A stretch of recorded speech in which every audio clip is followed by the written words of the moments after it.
ನಮಸ್ತೆ, ನಾನು ರಾಬರ್ಟ್ ರೊಜಾರಿಯೋ. 2024ರ ಸಾರ್ವತ್ರಿಕ ಲೋಕಸಭಾ ಚುನಾವಣೆ ಹೊಸ್ತಿಲಲ್ಲಿ ನಾವಿದ್ದೇವೆ. ಮತದಾರರ ಮನದಲ್ಲಿರುವ ಗೊಂದಲಗಳು ಅನೇಕ ಇವೆ. 10 ವರ್ಷಗಳ ಮೋದಿ ಸರ್ಕಾರದ ಆಡಳಿತ ನಂತರ ಈ ಮನುಷ್ಯನನ್ನು ಮತ್ತೆ ಮರು ಆಯ್ಕೆ ಮಾಡಬೇಕೇ ಬೇಡವೆಂದ ಸಂದಿಗ್ಧ ಪರಿಸ್ಥಿತಿಯಲ್ಲಿ ನಾವಿದ್ದೇವೆ. ಯಾಕೆಂದರೆ ಇವತ್ತು ನಮ್ಮ ಮುಂದೆ ಇರುವ ಆಯ್ಕೆ ಒಳ್ಳೆಯದು ಮತ್ತು ಕೆಟ್ಟದು ಅಲ್ಲ, ಉತ್ತಮ ಮತ್ತು ಕಡಿಮೆ ಉತ್ತಮದೂ ಅಲ್ಲ. ಈ ಸಲ ನಮ್ಮ ಮುಂದೆ ಇರುವ ಆಯ್ಕೆ ಕೆಟ್ಟದ್ದು ಮತ್ತು ಅತೀ ಕೆಟ್ಟದ್ದು ಇದರ ಮಧ್ಯೆ ಆಗಿದೆ. ಅದಕ್ಕಿಂತ ಮಿಗಿಲಾಗಿ ಈ ಸಲದ ಆಯ್ಕೆ ಯಾವ ರೀತಿಯ ಒಂದು ವಿಚಿತ್ರ ಪರಿಸ್ಥಿತಿ ಅಂದರೆ, ತೋಳ ಮತ್ತು ಕುರಿ ರೂಪದ ತೋಳ ಇವರ ಮಧ್ಯದಲ್ಲಿರುವಂತಹ ಆಯ್ಕೆ, ರಾವಣ ಮತ್ತು ಸಾಧು ವೇಷದ ರಾವಣ ಇವರ ಮಧ್ಯದಲ್ಲಿರುವ ಆಯ್ಕೆ, ವ್ಯಾಘ್ರ ಮತ್ತು ಗೋಮುಖ ವ್ಯಾಘ್ರ ಇವರ ಮಧ್ಯದಲ್ಲಿರುವಂತಹ ಆಯ್ಕೆ. ಇಂತಹ ಸಂದಿಗ್ಧ ಪರಿಸ್ಥಿತಿಯಲ್ಲಿ ನಾವು ಇದ್ದೇವೆ. ಯಾರನ್ನು ಆಯ್ಕೆ ಮಾಡಬೇಕು? ಅದಕ್ಕಿಂತ ಜಾಸ್ತಿ ಅಗತ್ಯವಾಗಿರುವಂಥ ಪ್ರಶ್ನೆ, ಯಾರನ್ನು ಬಿಡಬೇಕು, ಯಾರನ್ನು ಬರಲಿಕ್ಕೆ ಬಿಡಬಾರದು ಎಂಬುದೇ ಬಹಳ ಅಗತ್ಯವಾಗಿ ಇರುವಂಥ ಪ್ರಶ್ನೆ. ಕಳೆದ 10 ವರ್ಷಗಳ ಆಡಳಿತ ನೋಡಿದ ನಂತರ ನಾವು ಇವತ್ತು ಆ ನಿಟ್ಟಿನಲ್ಲಿ ನಿರ್ಧಾರ ಮಾಡದಿದ್ದರೆ ಮತ್ತೆ ಇನ್ನು 5 ವರ್ಷಗಳ ಕಾಲ ಗೋಮುಖ ವ್ಯಾಘ್ರನ ಕೈಯಲ್ಲಿ ಸಿಕ್ಕಿ ನಲುಗುವಂಥ ಪರಿಸ್ಥಿತಿ ಬರ್ತದೆ.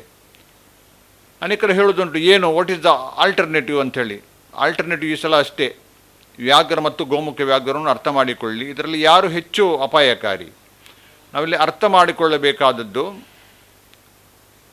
ಒಂದು ತೋಳ ನಮ್ಮ ಮುಂದೆ ಬಂದರೆ ನಮ್ಗೆ ಗೊತ್ತಿದೆ ಏನು ಮಾಡಬೇಕಂತೇಳಿ. ಇನ್ನು ದೂರದಿಂದ ಬರುವಾಗಲೇ ನಮಗೆ ಕಾಣ್ತದೆ ಅದನ್ನು ಹೇಗೆ ಎದುರಿಸಬೇಕು.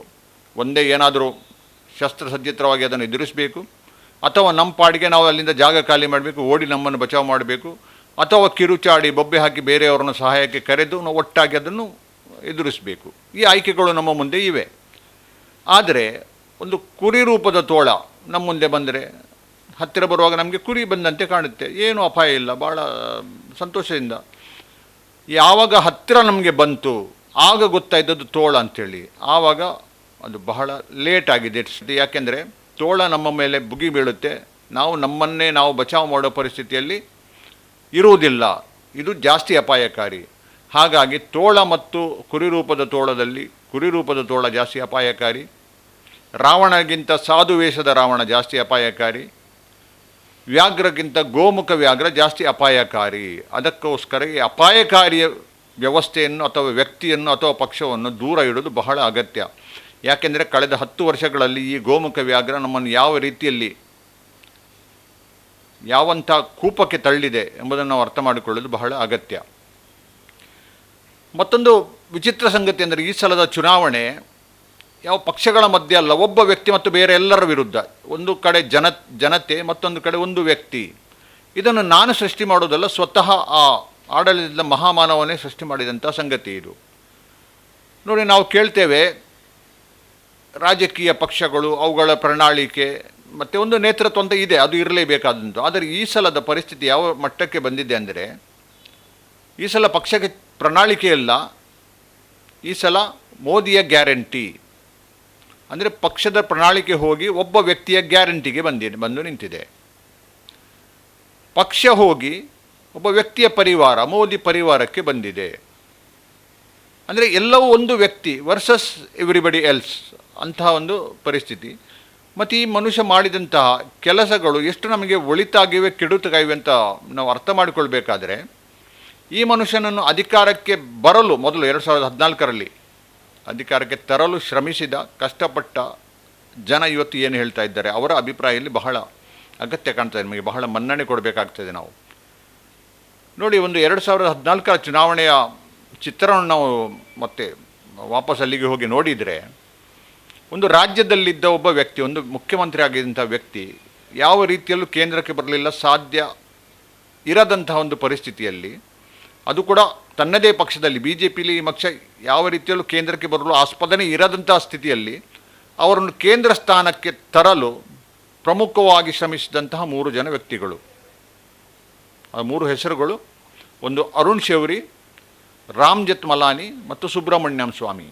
ಈ 3 ಜನ ಇಲ್ಲ ಅಂತ ಹೇಳಿದರೆ ಈ ಮನುಷ್ಯ BJP ಪಕ್ಷದೊಳಗೇ ಮೂಲು ಗುಂಪು ಆಗ್ತಿದ್ದ. ಕೇಂದ್ರಕ್ಕೆ ಬರುವುದೇ ಸಾಧ್ಯ ಆಗ್ತದೆ. ಪ್ರಧಾನಿ ಅಭ್ಯರ್ಥಿಯೇ ಆಗಲಿಕ್ಕೆ ಸಾಧ್ಯ ಇಲ್ಲ ಅಂದಮೇಲೆ ಮತ್ತೆ ನೀವು ಓಟ್ ಕೊಡೋ ಪ್ರಶ್ನೆ ಇಲ್ಲ, ಅವರನ್ನು ಗೆಲ್ಲುವಿಸಿ ಪ್ರಧಾನಿ ಮಾಡೋ ಪ್ರಶ್ನೆನೇ ಬರುವುದಿಲ್ಲ. ಪಕ್ಷದಲ್ಲಿ ಆ ಸ್ಥಾನಕ್ಕೆ ಬಂದರೆ ತಾನೇ ನಾವು ಗೆಲ್ಲಿಸೋದು. ಹಾಗಾಗಿ ಆ ಪಕ್ಷ ಸ್ಥಾನಕ್ಕೆ ಬರಲಿಕ್ಕೆ ಶ್ರಮಿಸಿದಂಥ 3 ಜನ ವ್ಯಕ್ತಿಗಳು ಇವತ್ತು ಏನಾಗಿದ್ದಾರೆ, ಅವರ ಅಭಿಪ್ರಾಯ ಏನು ನಾವು ತಿಳ್ಕೊಂಡ್ರೆ ನಮಗೆ ಸ್ವಲ್ಪ ಸ್ಪಷ್ಟತೆ ಬರ್ತದೆ. ಅದರಲ್ಲಿ ಒಬ್ಬರು ಇಹಲೋಕ ತೆಗೆದಿಸಿದ್ದಾರೆ, ರಾಮ್ ಜೇಠ್ಮಲಾನಿ ನಮ್ಮ ಜೊತೆ ಇಲ್ಲ. ಆದರೆ ಹೋಗೋದಕ್ಕೆ ಮುಂಚೆನೇ ಅವರು ಸಾಕಷ್ಟು ಹೇಳಿ ಹೋಗಿದ್ದಾರೆ ತನ್ನ ಅಭಿಪ್ರಾಯವನ್ನು. ಈ ಮನುಷ್ಯ ಗೆದ್ದ ಕೂಡಲೇ ಏನೇನು ಮಾಡಿದ್ರು ಅದರ ಬಗ್ಗೆಯೂ ಸ್ಪಷ್ಟವಾಗಿ ಹೇಳಿದ್ದಾರೆ. ಅರುಣ್ ಶೌರಿ ಯಾವ ರೀತಿ ಮೂಲಗುಂಪಾಗಿದ್ದಾರೆ, ಸುಬ್ರಹ್ಮಣ್ಯ ಸ್ವಾಮಿ ಯಾವ ರೀತಿ ಮೂಲಗುಂಪಾಗಿದ್ದಾರೆ ನಾವು ನೋಡಿದ್ದೇವೆ. ಯಾವುದೇ ಒಬ್ಬ ವ್ಯಕ್ತಿ ತನ್ನನ್ನು ಮೇಲೆ ತಂದ, ಯಾವ ಒಂದು ಉನ್ನತ ಸ್ಥಾನಕ್ಕೆ ತಂದ ವ್ಯಕ್ತಿಗಳನ್ನೇ ಮೂಲೆ ಗುಂಪು ಮಾಡ್ತಾನೆ ಅಂತ ಹೇಳಿದರೆ ಅವರು ನಮಗೆ ನಿಮಗೆ ದೇಶಕ್ಕೆ ಉದ್ಧಾರ ಮಾಡಲಿಕ್ಕೆ ಸಾಧ್ಯನೇ? ಖಂಡಿತ ಸಾಧ್ಯ ಇಲ್ಲ. ಮತ್ತೆ 2 ಹೆಸರುಗಳನ್ನ ಇಲ್ಲಿ ಪ್ರಮುಖವಾಗಿ ನಾನು ಉಲ್ಲೇಖಿಸಲೇಬೇಕು. ಬಹಳ ದೊಡ್ಡ ಅವರದ್ದು ಪಾತ್ರ ಇದೆ ಈ ದೇಶದ ಒಂದು ಒಪಿನಿಯನ್ ಕ್ರಿಯೇಟ್ ಮಾಡುವಲ್ಲಿ. ಒಂದು ಮಧು ಕಿಶ್ವರ್ಜಿ, ಮತ್ತೊಂದು ಸಂದೀಪ್ ಜೀವ್ಜಿ. ಇಬ್ಬರು ಈ ಗುಜರಾತ್ ರಾಯಟ್ಸ್ ಏನು ಮೋದಿ ತಲೆಗೆ ಒಂದು ಆರೋಪವನ್ನು ಹೊರಿಸಲಾಗಿತ್ತು, ಗುಜರಾತ್ ರಾಯಟ್ಸ್ 2002ರದ್ದು, ಅದರ ಬಗ್ಗೆ ದೀರ್ಘ ಅಧ್ಯಯನ ಮಾಡಿ ಪುಸ್ತಕ ಬರೆದಂತಹ 2 ವ್ಯಕ್ತಿಗಳು. ನೋಡಿ, ಸಂದೀಪ್ ದೇವರವರ ಪುಸ್ತಕ ನಮ್ಮ ಮುಂದೆ ಇದೆ, ಶಾಜಿಸ್ ಕಿ ಕಹಾನಿ ತಥ್ಯೋಂ ಕಿ ಜಬಾನಿ. ಮತ್ತೊಂದು ಮಧು ದೀಕ್ಷಿತ್ ಜಿ ಅವರು ಬರೆದಂಥ ಪುಸ್ತಕ ಮೋದಿ ಮುಸ್ಲಿಮ್ಸ್ ಆ್ಯಂಡ್ ಮೀಡಿಯಾ. ಇದು ಏನು ಹೇಳ್ತದೆ, ಸ್ಪಷ್ಟ ಚಿತ್ರಣ ಕೊಡ್ತದೆ ಅದು ಏನು ಆಗಿತ್ತು 2002ರಲ್ಲಿ, ಮತ್ತು ಯಾವ ರೀತಿ ಕೆಲವು ತಾಕತ್ತುಗಳು, ಅದು ಫಾರಿನ್ ಫಂಡೆಡ್ ಏಜೆನ್ಸಿ ನಾವು ಹೇಳ್ತೇವೆ, ಯಾವ ರೀತಿ ಅದನ್ನು ಬೇರೆಯೇ ರೀತಿಯ ಒಂದು ವಾತಾವರಣ ಸೃಷ್ಟಿಸಿದ್ದವು. ಅದರ ಬಗ್ಗೆ ಸ್ಪಷ್ಟತೆ ಬರುವಂತೆ 6 ತಿಂಗಳಿಗಿಂತಲೂ ಜಾಸ್ತಿ ಗುಜರಾತ್ನಲ್ಲಿ ಠಿಕಾಣಿ ಹೂಡಿ ರಿಸರ್ಚ್ ಮಾಡಿದಂತಹ ಮಧು ಕಿಶ್ವರ್ಜಿ ಬರೆದ ಪುಸ್ತಕದಲ್ಲಿ ಭಾಳ ಸ್ಪಷ್ಟವಾಗಿ ಅವರು ಹೇಳಿದ್ದಾರೆ ಯಾವ ರೀತಿ ಮೋದಿ ನಿಭಾಯಿಸಿದ್ರು ಮತ್ತು ಯಾವ ರೀತಿ ಮೀಡಿಯಾ ಪ್ರೊಪಗಂಡ ಬಂದಿದೆ ಸರ್ ತದ್ವಿರುದ್ಧ. ಮತ್ತು ಇವರು ನಮ್ಮ ಸಂದೀಪ್ ದೇವ್ ಅವರು ಸುಪ್ರೀಂ ಕೋರ್ಟ್ನ ಕೆಲವು ನ್ಯಾಯಾಧೀಶರು ಯಾವ ರೀತಿ ಶಾಮೀಲಾಗಿದ್ದರು, ಯಾವ ರೀತಿಯಲ್ಲಿ ಇದನ್ನು ಒಂದು ವ್ಯವಸ್ಥಿತ ಜಾಲ ಆಗಿತ್ತು ಎಂಬುದನ್ನು ಬರೆದಿದ್ದಾರೆ, ಹೆಸರು ಸಮೇತ ಬರೆದಿದ್ದಾರೆ. ಈ ಪುಸ್ತಕ ಓದಿದ ನಂತರ ಹಲವು ಜನರಿಗೆ ಸ್ಪಷ್ಟತೆ ಆಗಿದೆ. ಏನು ಮಾಧ್ಯಮಗಳು ಪ್ರಚಾರ ಮಾಡಿದ್ದು ಅದು ಪರಿಸ್ಥಿತಿ ಇರಲಿಲ್ಲ, ನಿಜಕ್ಕಿದು ಅದಕ್ಕೆ ವ್ಯತಿರಿಕ್ತವಾಗಿತ್ತು. ಆದರೆ ಇದೇ 2 ವ್ಯಕ್ತಿಗಳು ಇವತ್ತು ಏನು ಅಭಿಪ್ರಾಯ ವ್ಯಕ್ತಪಡಿಸ್ತಿದ್ದಾರೆ, ಮಧು ಕಿಶ್ವರ್ಜಿ ಮತ್ತು ಸಂದೀಪ್ ಜಿ. ಇವರ ಅಭಿಪ್ರಾಯ ಏನಂದರೆ, ಈ ಮನುಷ್ಯ ಗೋಮುಖ ವ್ಯಾಘ್ರ, ಏನು ಹೇಳ್ತಾರೆ ಅದರ ತದ್ವಿರುದ್ಧ ಮಾಡ್ತಾರೆ, ಏನು ಇಮೇಜ್ ಇದೆ ಅದರ ಎಕ್ಸಾಕ್ಟ್ ಅಪೋಸಿಟ್ ಅವರದ್ದು ಆ್ಯಕ್ಷನ್. ಈ 10 ವರ್ಷಗಳ ಅಧ್ಯಯನದ ನಂತರ ಅವರು ಹೇಳುವಂಥ ಮಾತುಗಳು. ಆನಂದ್ ರಂಗನಾಥನ್ ಇವರು ಬರೆದಂತಹ ಪುಸ್ತಕ ಇದೆ, ಹಿಂದೂಗಳ ಪರಿಸ್ಥಿತಿ ಇವತ್ತು ಏನಾಗಿದೆ, ಹಿಂದೂಸ್ ಇನ್ ಹಿಂದೂ ರಾಷ್ಟ್ರ, ಮೋದಿ ಆಡಳಿತದ 10 ವರ್ಷಗಳ ನಂತರ ಹಿಂದೂಗಳ ಪರಿಸ್ಥಿತಿ ಏನಿದೆ ಎಂಬ ಪುಸ್ತಕದಲ್ಲಿ ಅವರು ವಿವರಿಸ್ತಾರೆ. ಹಿಂದೂಗಳು ಈ ದೇಶದಲ್ಲಿ 8th ಕ್ಲಾಸ್ ಸಿಟಿಸನ್ಸ್ ಅಂತೇಳಿ, 2nd ಕ್ಲಾಸು ಅಲ್ಲ 3rd ಕ್ಲಾಸು ಅಲ್ಲ 8th ಕ್ಲಾಸ್ ಸಿಟಿಸನ್ಸ್. ಇದು ಮೋದಿ ಸಮರ್ಥಕನೇ ಆಗಿರುವಂತಹ ಆನಂದ್ ರಂಗನಾಥನ್ ಹೇಳುವಂಥ ಮಾತುಗಳು. ಯಾಕೆ ಅವರು ಪೂರ್ತಿ ವಿವರ ಕೊಟ್ಟಿದ್ದಾರೆ, ತಾವು ಪುಸ್ತಕ ಓದಿದರೆ ಗೊತ್ತಾಗ್ತದೆ ಯಾವ ರೀತಿ ಹಿಂದೂಗಳ ಪರಿಸ್ಥಿತಿ ದೇಶದಲ್ಲಿ ಆಗಿದೆ ಮತ್ತು ಇದು ಮೋದಿ ಆಡಳಿತದಲ್ಲಿ ಆಗಿದೆ. ಹಾಗಾಗಿದ್ರೆ ಇವರು ಹಿಂದೂಪರ ಎಂಬ ಇಮೇಜ್ ಇರುವಂತಹ ವ್ಯಕ್ತಿಯು ನಿಜಕ್ಕೂ ಆದದ್ದು ಹಿಂದೂಗಳ ವಿರುದ್ಧ ಕೆಲಸಗಳು. ಹಾಗಾದರೆ ಈ ಇಮೇಜ್ ಯಾಕೆ ಬಂತು ಈ ಕಡೆಯಿಂದ? ಮತ್ತು ಒಂದು ಕಡೆ ಹೇಳ್ತಾರೆ ಹಿಂದೂ ಹೃದಯ ಸಾಮ್ರಾಟ್ ಅಂತೇಳಿ. ನಿಜಕ್ಕೂ ಈ ಮನುಷ್ಯ ಮಾಡಿದ್ದು ವ್ಯತಿರಿಕ್ತ ಕೆಲಸ, DNA ಬಾಂಧವರಿಗೆ ಕೆಲಸ ಮಾಡಿದವರು, ಹಿಂದೂಗಳು ಏನು ಮಾಡಿಲ್ಲ. ಅದರ ಇಮೇಜ್ ಹೇಗೆ ಬಂತು ಅಂದರೆ ಕೆಲವು ಮಾಧ್ಯಮಗಳು ಇದನ್ನು ಸೃಷ್ಟಿ ಮಾಡಿದ್ದೆವು. ಪ್ರಮುಖ ನಾನು 2 ಹೆಸರು ಹೇಳಬೇಕಾದ್ರೆ, ಒಂದು ರಾಜ್ದೀಪ್ ಸರ್ದೇಸಾಯಿ ಮತ್ತು ಬರ್ಕಾ ದತ್. ಇವರು ಈ ಬಹಳ ದೊಡ್ಡ ಇದೆ ಮಾಧ್ಯಮ ಮಾಡಿದ್ದು, ಆದರೆ 2 ಹೆಸರುಗಳನ್ನು ಪ್ರಮುಖವಾಗಿ ನಾವು ಉಲ್ಲೇಖ ಮಾಡಲೇಬೇಕು. ಯಾವ ರೀತಿ ಒಬ್ಬ ಮೋದಿ ಅಂದರೆ ಮುಸ್ಲಿಂ ವಿರೋಧಿ, ಒಂದು ಪ್ರಮುಖವಾಗಿ ಅವರು ಕೊಟ್ಟಂತಹ ಇಮೇಜ್, ಬಾರಿ ದೇಶಕ್ಕೆ ಮಾತ್ರ ಅಲ್ಲ ಇಡೀ ವಿಶ್ವಕ್ಕೆ ಕೊಟ್ಟ ಇಮೇಜ್ ಮುಸ್ಲಿಂ ವಿರೋಧಿ ನರೇಂದ್ರ ಮೋದಿ. ಇದು ನಿಜಕ್ಕೂ ಸತ್ಯ ಅಲ್ಲ. ಯಾಕೆಂದರೆ ಈ ಮಧು ಕಿಶ್ವರ್ಜಿ ಮತ್ತು ಸಂದೀಪ್ ದೇವರ ಪುಸ್ತಕಗಳಂತೂ ಸ್ಪಷ್ಟವಾಗಿದೆ, ಫ್ಯಾಕ್ಟ್ಸ್ ಆ್ಯಂಡ್ ಫಿಗರ್ಸ್ ಸಮೇತ ಅವರು ಸ್ಪಷ್ಟವಾಗಿ ಹೇಳಿದ್ದಾರೆ. ಇದು ಪ್ರಚಾರ ಆಗಿ ಇದು ಪಬ್ಲಿಷ್ ಆಗಿ 10 ವರ್ಷಗಳು ಕಳೆದಿವೆ, ಯಾರೂ ಇದನ್ನು ಡಿನೈ ಮಾಡಿಲ್ಲ, ಇದಕ್ಕೆ ಕೌಂಟರ್ ಏನೂ ಬಂದಿಲ್ಲ. ಹಾಗಾಗಿ ಇದನ್ನು ಸತ್ಯ ಅಂತ ನಾವು ಒಪ್ಪಿಕೊಳ್ಬೋದು. ಹಾಗಿರುವಾಗಲೂ ಈ ಮನುಷ್ಯನಿಗೆ ಈ ಇಮೇಜ್ ಹೇಗೆ ಬಂತು ಅಂದರೆ ಈ ಮಾಧ್ಯಮಗಳಿಂದಾಗಿ ಬಂತು. ಬರ್ಕಾದತ್ ಮತ್ತು ಸರ್ದೇಸಾಯಿ. 2014ರಲ್ಲಿ ಮೋದಿ ಪ್ರಧಾನಿಯಾಗಿ ಆಯ್ಕೆ ಆದಾಗ ನಾನು ಯೋಚನೆ ಮಾಡಿದ್ದೆ, ನಾನು ಬಹಳ ಖುಷಿಪಟ್ಟಿದ್ದೆ ಮೋದಿ ಪ್ರಧಾನಿಯಾಗಿದ್ದಕ್ಕೆ. ಒಂದಂತೂ ಮನಸ್ಸಿನಲ್ಲಿತ್ತು, ಈ ಇಬ್ಬರು ವ್ಯಕ್ತಿಗಳನ್ನಂತೂ ಇವರು ಖಂಡಿತ ಇವರ ಮೇಲೆ ಕ್ರಮ ಆಗ್ತದೆ, ಯಾಕೆಂದರೆ ಸುಳ್ಳು ಪ್ರಚಾರ ಮಾಡಿದ್ದಾರೆ. ಆದರೆ ಇವತ್ತಿಗೂ 10 ವರ್ಷಗಳ ನಂತರ ಇವರು ತನ್ನ ಕೆಲಸವನ್ನು ಇನ್ನೂ ಮುಂದುವರಿಸಿಕೊಂಡು ಬಂದಿದ್ದಾರೆ. ರಾಜೀವ್ ಸರ್ದೇಸಾಯಿ ಒಂದು ಕೂದಲು ಕೊಂಕಲಿಲ್ಲ, ಬರ್ಕಾದತ್ತಿಗೆ ಏನೂ ಆಗಲಿಲ್ಲ, ತೀಸ್ತಾ ಸೆಟಿಲ್ವಾ ಇಷ್ಟೆಲ್ಲ ವಿಷಕಾರಿ ಕೆಲಸ ಮಾಡಿದಂಥ ವಿಷಕನ್ಯೆ ತೀಸ್ತಾ ಸೆಟಿಲ್ವಾ ಅದೊಂದು ಕೂದಲು ಕೊಂಕಲಿಲ್ಲ ಅಂದರೆ ಇದರ ಅರ್ಥ ಏನು? ಅಂದರೆ ತನಗೆ ಬೇಕಾದ್ದನ್ನೇ ಅವರು ಮಾಡಿದ್ದಾರೆ. ತನಗೆ ಅಂದರೆ ಮೋದಿಗೆ ಬೇಕಾದ್ದನ್ನೇ ಅವರು ಮಾಡಿದ್ದಾರೆ, ಹೌದು. ಅದಕ್ಕೋಸ್ಕರ ಅವರ ಮೇಲೆ ಯಾವ ಆ್ಯಕ್ಷನೂ ಆಗಿಲ್ಲ. ಈಗ ಇತ್ತೀಚಿನ ಕೆಲವು ಬೆಳವಣಿಗೆಗಳನ್ನು ರಾಜೀವ್ ಸರ್ದೇಸಾಯಿಯ ಸ್ವತಃ ಮಾತುಗಳನ್ನು ಆಲಿಸಿದರೆ ಅವನ ಒಡನಾಟ ಮೋದಿ ಜೊತೆ ಬಹಳ ಚೆನ್ನಾಗಿದೆ, ಬಹಳ ಒಳ್ಳೆಯದಿದೆ. ಇದು ಅವರು ಯಾಕೆ ಆ ರೀತಿ ಇಮೇಜ್ ಕ್ರಿಯೇಟ್ ಮಾಡಿದ್ದಂದರೆ ಈ ಮೂಲಕ ಹಿಂದೂಗಳ ವೋಟ್ ಪೋಲರೈಸ್ ಆಗಿ ಒಂದು ಏಕಗಂಟಿನ ಮೋದಿಗೆ ಬರ್ತದೆ. ನೋಡಿ, ಎರಡು ರೀತಿಯಲ್ಲಿ ನಾವು ಒಂದು ಮತದಾರರ ಒಂದು ಗುಂಪನ್ನು ಸೆಳೆಯಬಹುದು. ಒಂದು, ಅವರಿಗೆ ಏನಾದರೂ ಒಂದು ಒಳ್ಳೆಯದನ್ನು ಮಾಡೋದು, ಇನ್ನೊಂದು ಅವರಲ್ಲಿ ಭಯ ಹುಟ್ಟಿಸುವುದು, ಮತ್ತು ನಾನು ಮಾತ್ರ ನಿಮ್ಮ ರಕ್ಷಕ ಎಂಬ ಇಮೇಜನ್ನು ಕ್ರಿಯೇಟ್ ಮಾಡೋದು. ಈ ಮೋದಿ ಮಾಡಿದ್ದು ಎರಡನೇ ಕೆಲಸವನ್ನು. ಒಳಿತು ಮಾಡೋದು ಬಿಡಿ, ನೋಡಿ ನಾನು ಆ ಕಡೆಯ ವಿರೋಧಿ, ಹಾಗಾಗಿ ನಿಮ್ಮ ರಕ್ಷಕ ಎಂಬ ಇಮೇಜನ್ನು ಈ ವಿರೋಧಿಗಳ ಮೂಲಕ ಕೊಟ್ಟಿರುವುದು. ಹಾಗಾಗಿ ಎಷ್ಟು ರಾಜೀವ್ ಸರ್ದೇಸಾಯಿ ಬೈದಿದ್ದಾನೆ ಮೋದಿಗೆ, ಅಷ್ಟು ಹಿಂದೂ ವೋಟುಗಳು ಕನ್ಸಾಲಿಡೇಟ್ ಆಗಿ BJPಗೆ ಬಂದಿವೆ. ಅದಕ್ಕೋಸ್ಕರ ಅವರ ಮೇಲೆ ಏನು ಕ್ರಮ ಆಗಲಿಲ್ಲ. ಭಾಳ ಸ್ಪಷ್ಟವಾಗಿ ನಾವು ಅರ್ಥ ಮಾಡಿಕೊಳ್ಳಬಹುದು. ಇನ್ನೂ ಸ್ವಲ್ಪ ಒಂದು ಉದಾಹರಣೆ ಹೆಚ್ಚಿಗೆ ಕೊಟ್ಟರು ಇದನ್ನು ವಿವರಿಸ್ತೇನೆ. ಒಬ್ಬ ಓವೈಸಿ ಇದ್ದಾನೆ, ಅಸದುದ್ದೀನ್ ಓವೈಸಿ ಅಂತ, ಹೈದರಾಬಾದ್ನೆಲ್ಲ MP ಆಗಿರೋವನು. ತಾವು ಕೇಳಿರ್ಬೋದು ಅವನ ಭಾಷಣಗಳದ್ದು. ಮಾತೆತ್ತಿದ್ರೆ ಅವನು ವಿಷವನ್ನೇ ಕಾರುವುದು, ವಿಷ ಬಿಟ್ಟರೆ ಬೇರೆ ಏನೂ ಬರಲ್ಲ ಅನ್ವಾಯಿಂದ. ಒಂದು ಹೈದರಾಬಾದಿಗೆ ಸೀಮಿತ ಆಗಿದ್ದಂತಹ ವ್ಯಕ್ತಿ ಅಲ್ಲಿಂದ ಒಂದು MP ಆಗಿದ್ದ, ಅವನು ಮತ್ತು ಅವನ ತಮ್ಮ ಇಬ್ಬರು ಅಲ್ಲಿ ಆಯ್ಕೆ ಆದವರು ಬಿಟ್ಟರೆ ಮತ್ತೆ 1-2 ಜನ ಇರ್ಬೋದು, ಬಿಟ್ಟರೆ ಅಷ್ಟೇ ದೊಡ್ಡ ಪಕ್ಷ ಅವನದು, ಬೇರೆ ಏನಿಲ್ಲ. ಆದರೆ ಈ ದೇಶಾದ್ಯಂತ ಅವನನ್ನು ಹೀರೋ ಆಗಿ ಮಾಧ್ಯಮಗಳು ಬಿಂಬಿಸ್ತವೆ. ಅದು ಕೂಡ ಯಾವ ಮಾಧ್ಯಮಗಳು? ಗೋಧಿ ಮೀಡಿಯಾ ಎಂದು ನಾವು ಏನು ಹೇಳ್ತೇವೆ, ಮೋದಿ ಪರವಾಗಿರುವ ಮೀಡಿಯಾ ಅವನನ್ನು ಪ್ರತಿ ಡಿಬೇಟಲ್ಲಿ ಕರೀತವೆ. ಅವರ ಒಂದು ಹೇಳಿಕೆಯಲ್ಲಿದೆ, ಅಂದರೆ ಹಿಂದೂ ವರ್ಸಸ್ ಮುಸ್ಲಿಂ ಬರುವಾಗ ಅವನೇ ಬಂದು ಮಾತಾಡೋದಲ್ಲಿ. ಈ ಗೋಧಿ ಮೀಡಿಯಾ ಅವನನ್ನು ಯಾಕೆ ಕರೀತೇವೆ ಅಂದರೆ ಅದು ಕೂಡ ಒಂದು ವ್ಯವಸ್ಥಿತವಾಗಿ ನಡೆದಂಥ ಒಂದು ಪ್ರಕ್ರಿಯೆ. ಎಷ್ಟರವರೆಗೆ ಓವೈಸಿ ಹಿಂದೂಗಳ ಮೇಲೆ ವಿಷ ಕಾರ್ತಾನೆ ಅಷ್ಟರವರೆಗೆ ಮೋದಿಗೆ ವೋಟುಗಳು ಬರ್ತಾ ಇರ್ತವೆ ಹಿಂದೂಗಳದ್ದು. ಇದು ಒಂದು ವ್ಯವಸ್ಥಿತ ಷಡ್ಯಂತ್ರ. ಒಂದು ಸಲ UPಗೆ ಹೋದ ಇದೇ ಓವೈಸಿ, ಅಲ್ಲಿ ಒಂದು ಮಾತನ್ನು ಹೇಳ್ತಾನೆ, ಎಲ್ಲರೂ ಕೇಳಿದ್ದೀರಿ ತಾವು, ಬಹಳ ಫೇಮಸ್ ಆಗಿದೆ, ಬಹಳ ವೈರಲ್ ಆಗಿದ್ದಂಥ ವಿಡಿಯೋ ಅದು. ಜಿಸ್ ದಿನ್ ಮೋದಿ ಹಿಮಾಲಯ ಚಲೇ ಜಾಯೆಂಗೆ, ಜಿಸ್ ದಿನ್ ಯೋಗಿ ಮಠ್ ಮೇ ಚಲೇ ಜಾಯೆಂಗೆ, ತಬ್ ತುಮೇ ಬಚಾನೆ ಕೌನ್ ಆಯೇಗಾ, ಹಮ್ ಮುಸಲ್ಮಾನ್ ಯಾದ್ ರಖೇಂಗೆ. ಇದು ಅವನ ಮಾತುಗಳು. ಅವನು ಹೇಳುವ ಮಾತಿನ ಅರ್ಥ, ನಾವು ಮುಸಲ್ಮಾನರು ಎಲ್ಲವನ್ನೂ ನೆನಪಿಡ್ತೇವೆ. ಯಾವತ್ತು ಮೋದಿ ಅಧಿಕಾರ ತ್ಯಜಿಸಿ ಹಿಮಾಲಯಕ್ಕೆ ಹೋಗ್ತಾನೋ, ಯಾವತ್ತು ಯೋಗಿ ಮಠಕ್ಕೆ ಹೋಗ್ತಾನೋ, ಆವತ್ತು ನಾವು ಪ್ರತೀಕಾರ ತೀರಿಸ್ತೇವೆ ಅಂತೇಳಿ ಬಹಿರಂಗವಾಗಿ ಹೇಳಿದ್ದಾನೆ ಈ ಮನುಷ್ಯ.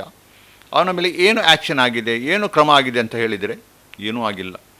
ನಮ್ಮ ಘನ 56 ಇಂಚ್ ಸರ್ಕಾರ ಇದೆ ಕೇಂದ್ರದಲ್ಲಿ, ಅವನ ಒಂದು ಚೂರು ಆ್ಯಕ್ಷನ್ ಅವನ ಮೇಲೆ ಆಗಿಲ್ಲ. ಯಾಕೆ ಆಗಿಲ್ಲ ಅಂದರೆ ಅವನ ಮಾತನ್ನು ಸ್ವಲ್ಪ ನೀವು ವಿಶ್ಲೇಷಣೆ ಮಾಡಿದರೆ ಅದರಿಂದ ಬರುವ ಅರ್ಥ ಏನು, ಅವು ಏನು ಹೇಳಿರೋದು ನೋಡಿ. ಎಲ್ಲಿವರೆಗೆ ಮೋದಿ ಇದ್ದಾನೆ ಅಲ್ಲಿವರೆಗೆ ನೀವು ಸುರಕ್ಷಿತರು, ಅರ್ಥಾತ್ ಮೋದಿಗೆ ವೋಟ್ ಹಾಕ್ತಾ ಇರಿ ಅಂದರೆ ಅವರು ನೆಗೆಟಿವ್ ಆಗಿ ಮೋದಿ ಪರ ಪ್ರಚಾರ ಮಾಡೋದು ಅವನು.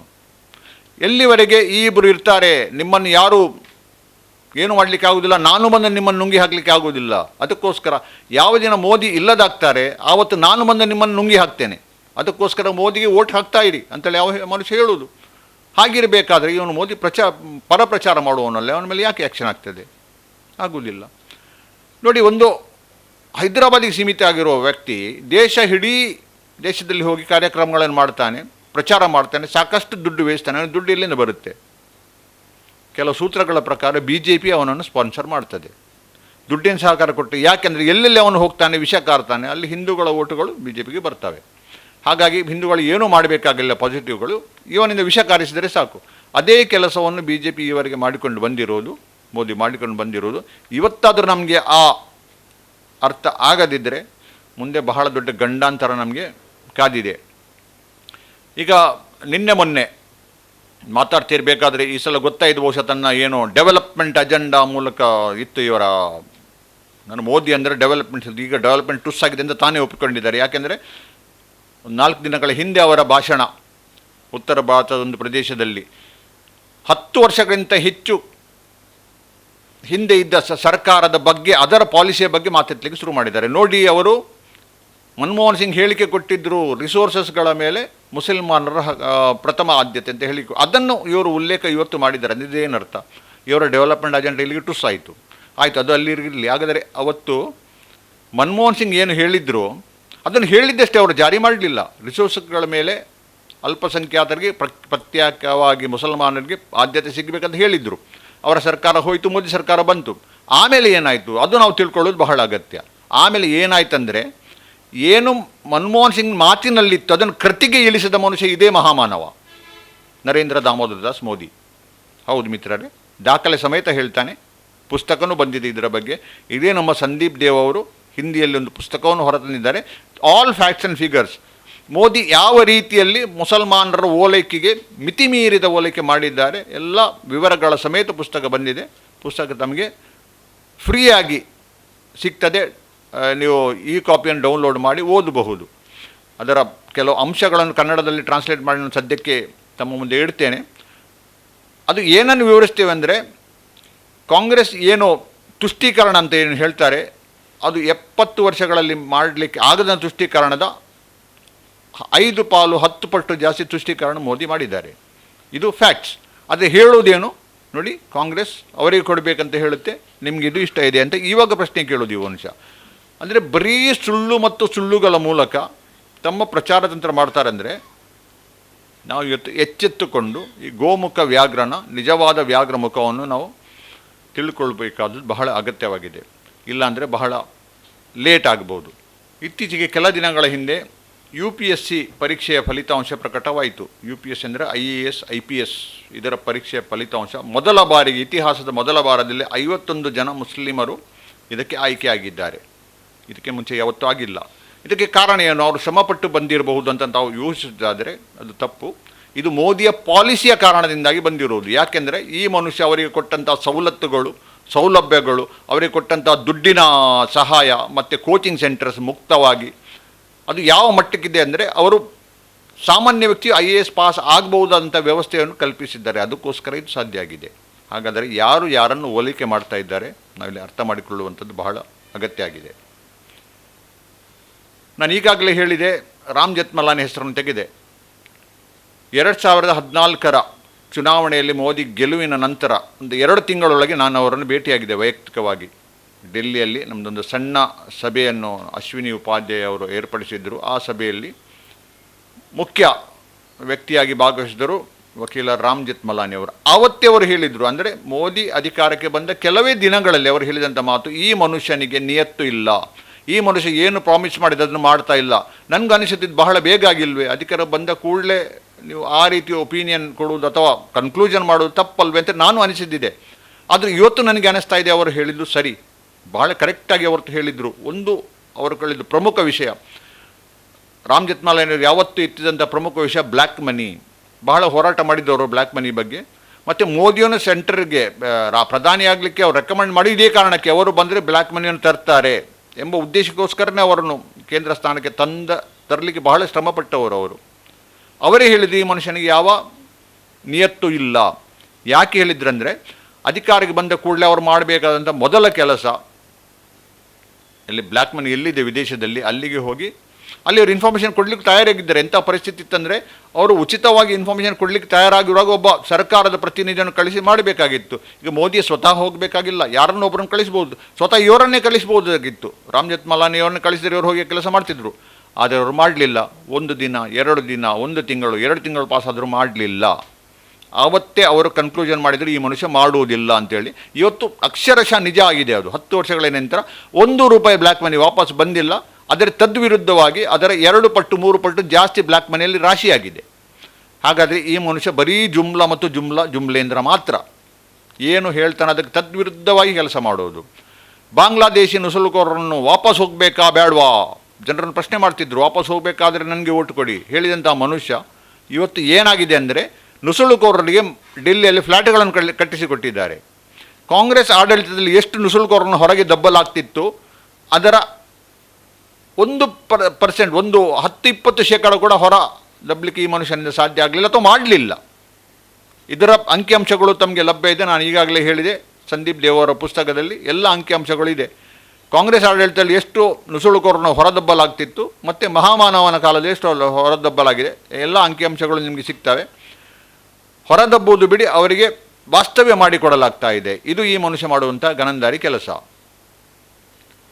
ಮತ್ತೊಂದು ವಿಷಯ ಇತ್ತು ಪಿಂಕ್ ರೆವಲ್ಯೂಷನ್ ಬಗ್ಗೆ. ಅದರ ಬಗ್ಗೆ ನಾನು ಈಗಾಗಲೇ ಹಿಂದಿನ ವಿಡಿಯೋದಲ್ಲಿ ಹೇಳಿದ್ದೇನೆ, ಮತ್ತೆ ಅದನ್ನು ರಿಪೀಟ್ ಮಾಡಲಿಕ್ಕೆ ಬಯಸುವುದಿಲ್ಲ, ತಾವು ಅದನ್ನು ನೋಡಬಹುದಾಗಿದೆ. ಹಾಗಾಗಿ ಪ್ರಮುಖ ವಿಷಯಗಳು ಅವರು ಏನು ಎತ್ತಿದ್ರು 2014ರಲ್ಲಿ ಎಲ್ಲವೂ ಇವತ್ತು ತದ್ವಿರುದ್ಧ ಕೆಲಸ ಮಾಡಿದ್ದಾರೆ. ಬರೀ ಅದನ್ನು ನೆಗ್ಲೆಕ್ಟ್ ಮಾಡಿರುವುದಲ್ಲ, ತದ್ವಿರುದ್ಧ ಕೆಲಸ ಮಾಡಿದ್ದಾರೆ. ಹಾಗಾಗಿ ಈ ಮನುಷ್ಯನನ್ನು ಮತ್ತೆ ಅಧಿಕಾರಕ್ಕೆ ತಂದರೆ ನಮ್ಮನ್ನು ನಾವೇ ಗಂಡಾಂತರಕ್ಕೆ ಸಿಲುಕಿಸಿದ ಹಾಗೆ, ನಮ್ಮ ತಲೆ ಮೇಲೆ ನಾವು ಕಲ್ಲನ್ನು ಹೊಯ್ದು ಹಾಕಿದ ಹಾಗೆ, ನಮ್ಮ ಕಾಲ ಮೇಲೆ ನಾವು ಕೊಡಲಿಯ ಏಟು ಕೊಟ್ಟ ಹಾಗೆ. ಅದಕ್ಕೋಸ್ಕರ ನಾವು ಇವತ್ತು ಜಾಗೃತ ಆಗದಿದ್ದರೆ ಭಾಳ ಕಷ್ಟ ಇದೆ. ಹಾಗಾದರೆ ಯಾರಿಗೆ ಓಟ್ ಕೊಡೋದು? ಕಾಂಗ್ರೆಸ್ ಬಂದರೆ ಸರಿ, ನಾನು ಈಗಾಗಲೇ ಹೇಳಿದೆ, ಕಾಂಗ್ರೆಸ್ ಬಂದರೆ ತೋಳ ಥರ ಇರಬಹುದು, ನಮಗೆ ದೂರದಿಂದ ಗೊತ್ತಾಗುತ್ತೆ, ಎದುರಿಸ್ಬೋದು. ಆದರೆ ಈ ಕುರಿ ರೂಪದ ತೋಳ ಜಾಸ್ತಿ ಅಪಾಯಕಾರಿ. ನಮ್ಮನ್ನು ನುಂಗಿದ ನಂತರ ಗೊತ್ತಾಗೋದು ನಮ್ಮನ್ನು ನುಂಗಿಬಿಟ್ಟ ಅಂತೇಳಿ. ಅದಕ್ಕೋಸ್ಕರ ಜಾಸ್ತಿ ಅಪಾಯಕಾರಿ ಇರುವಂತಹ ವ್ಯಕ್ತಿಯನ್ನು ದೂರ ಇಡಿ ಮತ್ತು ಒಂದು ಭಯಭೀತ ಇಲ್ಲದೆ ಮತ ಚಲಾಯಿಸಿ ತಮ್ಮ ಆಯ್ಕೆಯನ್ನು ಸ್ಪಷ್ಟಪಡಿಸಿ.